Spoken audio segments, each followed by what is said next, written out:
After learning all the ins and outs of the Super Mario Bros. Franchise, one of my favorite aspects are the myriad of different glitches, as they can cause some pretty wacky things to happen during your playthroughs.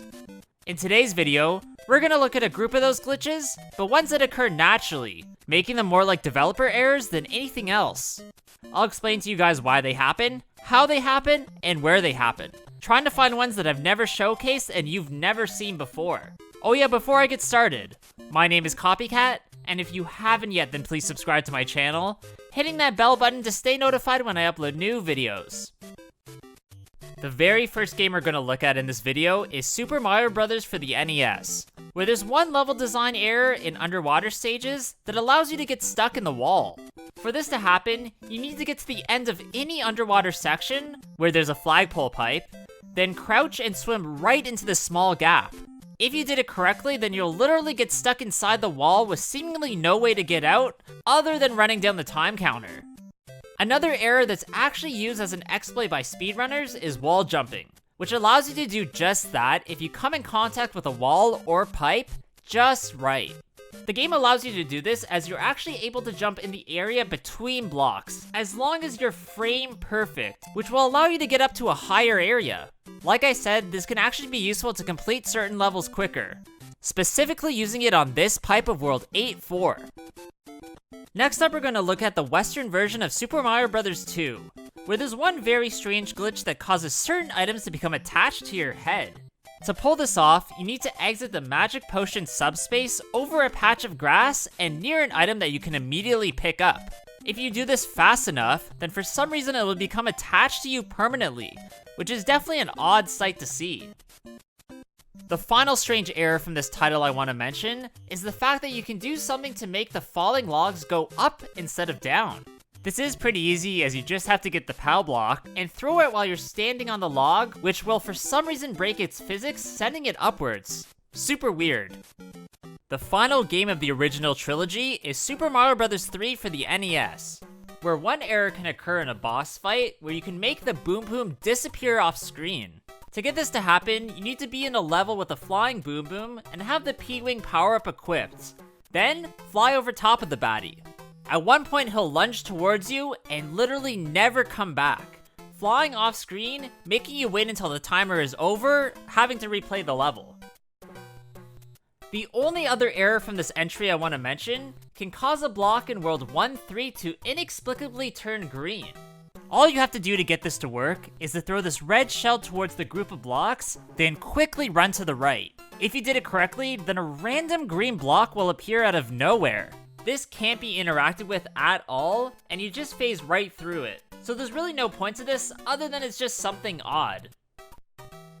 One small but huge error from the Super Mario Land Game Boy handheld entry that I want to talk about causes the rocks the Ganchin throws at you to turn into coins instead, not damaging you. Honestly, all you have to do is stand in this specific spot, and I actually have no clue why this would even occur. I don't think this was an intentional inclusion and definitely some sort of developer mistake, but at least it's not that game breaking, right? The next game in the series is Super Mario World that came out for the SNES in 1990, which has one pretty glaring error where you can break the timer, which allows you to explore the level indefinitely.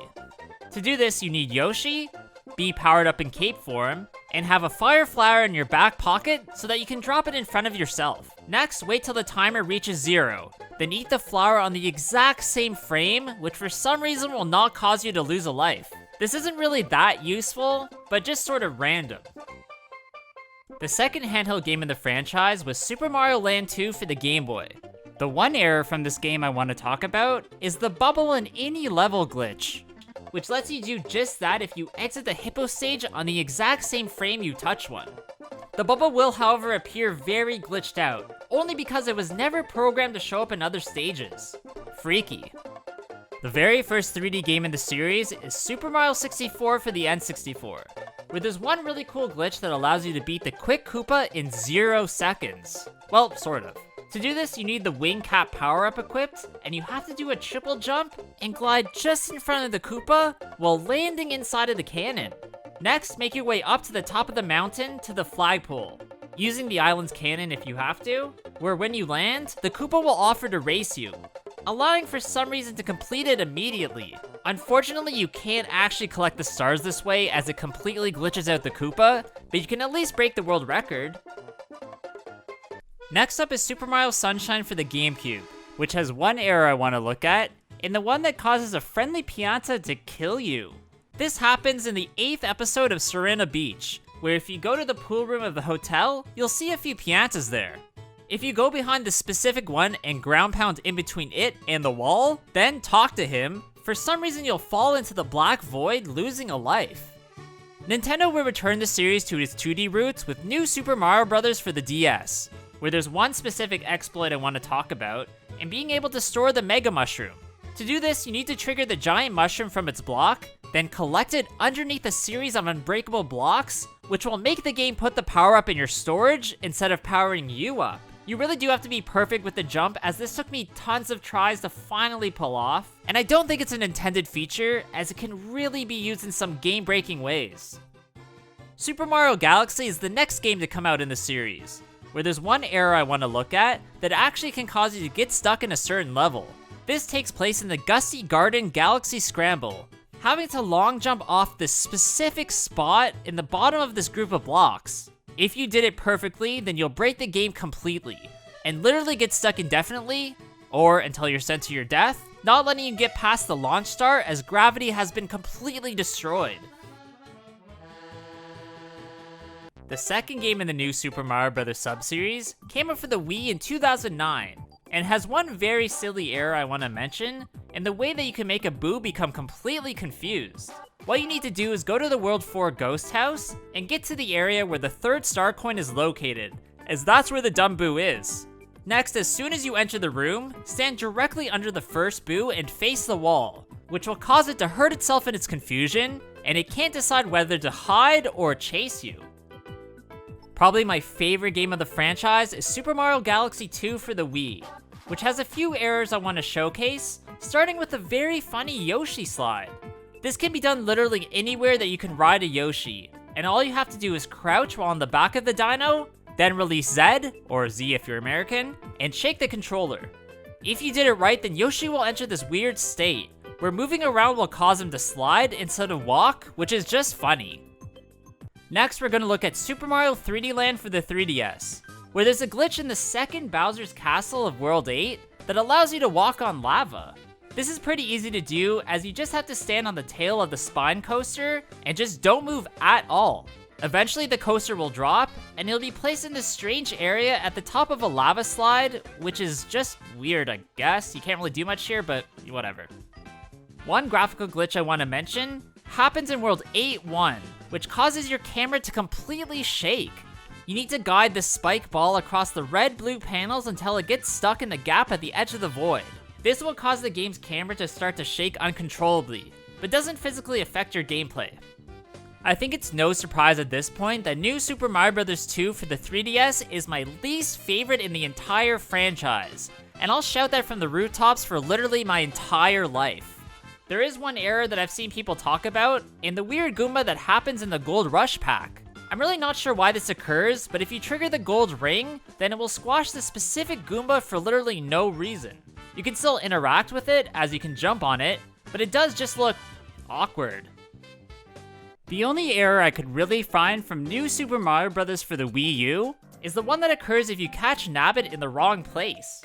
This is over the void, as when this happens the game gets confused and think that you've completed the level, but also have died, making you return to the overworld map with no prize.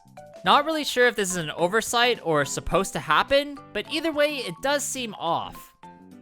One Super Mario 3D World glitch I want to look at takes place immediately in World 1-1, where there's an invisible pool of water that you can actually swim in the middle of the air. I guess this really is just a developer oversight, and maybe at one point this body of water was going to be in the level, but was taken out or replaced or something. If you guys know of any other instances like this anywhere else in the series, then please let me know in the comments below. Next, we're going to look at the absolutely massive Super Mario Odyssey for the Nintendo Switch, where there's one strange occurrence that I've actually never talked about before, which causes Cappy to turn completely invisible. To get this to happen, you have to throw the hat at an NPC while kicking a bean at the exact same time. You'll of course know you did this right if Cappy completely disappears, but he isn't gone forever, as you just have to throw him again and he'll reappear. I'm not really sure why this happens, it's not really that big of a deal, but at least it's cool.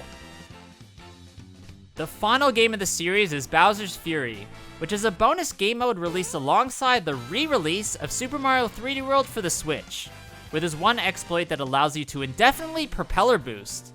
This is done by using your sidekick Bowser Jr., as you can endlessly bonk off his head, which refreshes the propeller ability, letting you go higher and higher without actually having to touch the ground.